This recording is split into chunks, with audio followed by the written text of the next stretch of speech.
شمس العصر بتلمع على أعمدة الرخام، والمدينة كلها عاملة دوشة، تجار بينادوا أطفال وجنود لابسين دروعهم اللمعة. دي روما من 2000 سنة.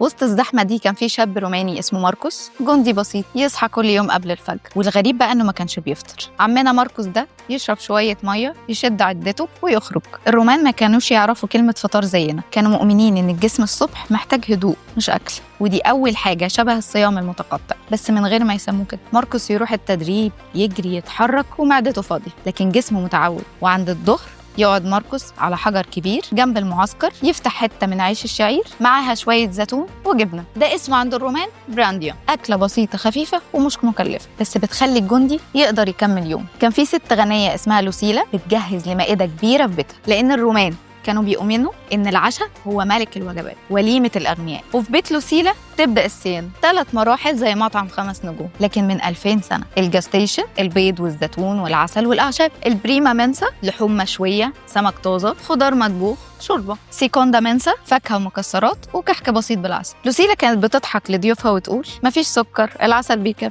والغريب إن ده قريب من توصياتنا دلوقتي، سكر قليل، فاكهة أكتر، أكل طبيعي. وفي زاوية القاعة كان قاعد جالينيوس، أشهر أطباء روما. كان دايما يقول إن الجسم جواه 4 أخلاط، وإن كل أكل ليه مزاج وتأثير. كان بيقول لو عايز تبقى قوي خليك في الشعير وزيت الزيتون، وكان شايف إن الثوم للقوة والعدس للتدفئة والتفاح بيبرد الجسم. دي رؤية قديمة لكن غريبة هي قد إيه قريبة من الطب الحديث. المهم إن عمنا ماركوس بيكمل يومه، حركة طول الوقت، أكل كامل مفيش، سكر مفيش، ونظام بسيط. وده اللي خلى الجنود الرومان أسطورة مش عضلات، لكن جسم صحي متوازن. ولما الليل بيجي يقعد ماركوس على سور المعسكر، يبص للمدينة ويفكر كل ده من طبق بسيط. حكمة الرومان اللي فضلت لحد النهاردة كان فيها 3 قواعد. أحسن حاجة الأكل الطبيعي، سكر قليل، مشي كتير، والمعدة الهادية ومزاج هادي. حكاية ماركوس ولوسيلا مش بس قصة، دي رسالة من حضارة عمرها آلاف السنين، بتقول لكم من البساطة سر الصحة.